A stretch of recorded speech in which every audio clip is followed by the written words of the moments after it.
As equações de Maxwell, que regem todos os fenômenos eletromagnéticos, em número de 4, mas nós poderíamos acrescentar mais uma associada à conservação da carga elétrica, né?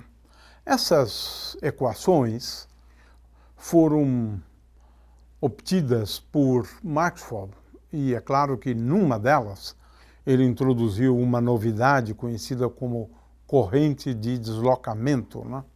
O fato é o seguinte, que as equações de Maxwell, em número de 4, eu vou falar agora também sobre a conservação da corrente, ou melhor, a conservação da carga elétrica. Então, essas equações são equações em número de 4, né? São conhecidas como equações de Maxwell, né? Ora, as equações de Maxwell em número de 4 são divergente do vetor deslocamento igual à densidade de carga elétrica, divergente de B igual a 0, rotacional de E igual a menos dB dt, e, finalmente, rotacional de H, o campo de intensidade magnética, é igual a J mais dt. Esse último termo aqui é a corrente de deslocamento, né, introduzida. Essa aqui foi uma contribuição de Maxwell ao eletromagnetismo, né? Então, temos aqui um conjunto de 4 equações. O problema dessas 4 equações é que elas não são invariantes por transformações de Galileu. Isso foi um choque. Ou seja, aparentemente, o eletromagnetismo estaria em contradição com o princípio da relatividade de Galileu. Para a gente entender isso de uma maneira simples, vamos considerar aqui a conservação da carga elétrica divergente.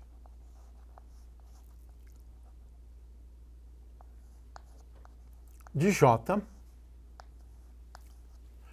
é igual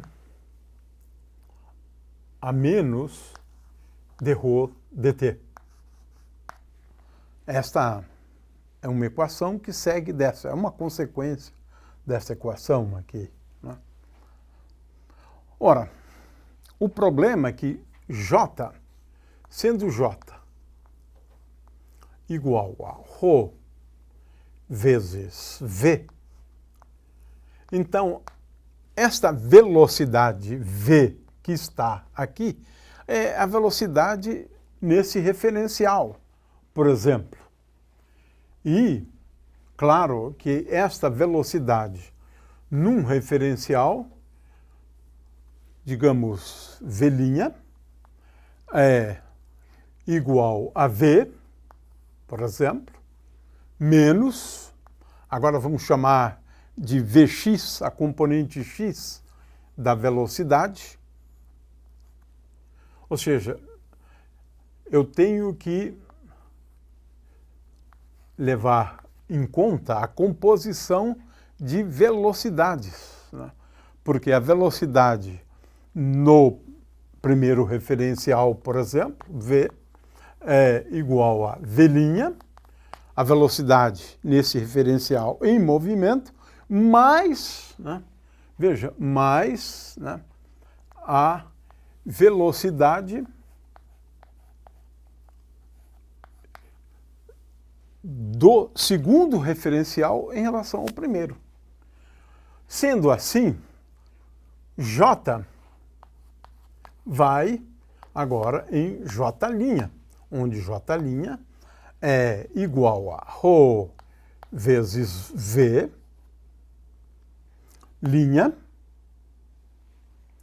mais ρ vezes Vx. Vx é constante, vezes I. Ora, como é que fica, então, de acordo com as transformações de Galileu, como é que fica agora esta equação? Muito bem, essa equação agora vai em divergente, né, linha de J', mais J' é igual a ρ vezes V', mais dρx, dρ, dx vezes Vx, porque J vai em J', né, que é igual a ρ mais V'x, mais dρ dx vezes Vx, é igual a menos d ρ dt, porque o tempo é o mesmo, d é igual a t igual a t'. Aqui seria dt', né? Mas como t igual a t', isso é igual a menos dρ dt. Porque esse lado simplesmente não muda. A mesma coisa você poderia ver a partir daqui. Aqui não muda desse lado. dB dt é igual a menos dB' dt', mais dt' é igual a dt. Desse lado praticamente não muda a forma. Mas do outro muda. Do outro muda. É o que acontece aqui. Tenho mais um pedaço aqui. Ora, a equação, portanto, não é divergente de J' mais dρ dt, né, igual a zero. Ou seja, foi um choque ao se perceber que, conquanto a mecânica obedecesse ao princípio da relatividade de Galileu, a teoria de Maxwell, ou melhor, a teoria do eletromagnetismo, na formulação de Maxwell, não era consistente, não era compatível com a teoria da relatividade de Galileu. Na verdade, para cada referencial, em princípio, as equações dependem daquele referencial, porque dependem da velocidade. Veja que agora aqui já entrou um elemento novo no jogo. A velocidade com que um referencial se desloca em relação ao outro. Então, quantas equações de Maxwell teríamos assim? Infinitas. Porque temos infinitos referenciais à nossa disposição. Cada um deles com uma velocidade diferente, é claro. Mas, para cada referencial, a forma da equação seria diferente, as formas das equações seriam diferentes. Isso gerou realmente um grande problema, né? Bom, qual foi a solução encontrada, endossada pelo próprio Maxwell, né? Foi a ideia de um meio, pensada lá na antiguidade por Platão, Aristóteles. Esse meio era conhecido na antiguidade como o éter, né? Seria, portanto, um meio que viria a calhar por duas razões. A proposta é que as equações de Maxwell, nessa forma aqui, seriam válidas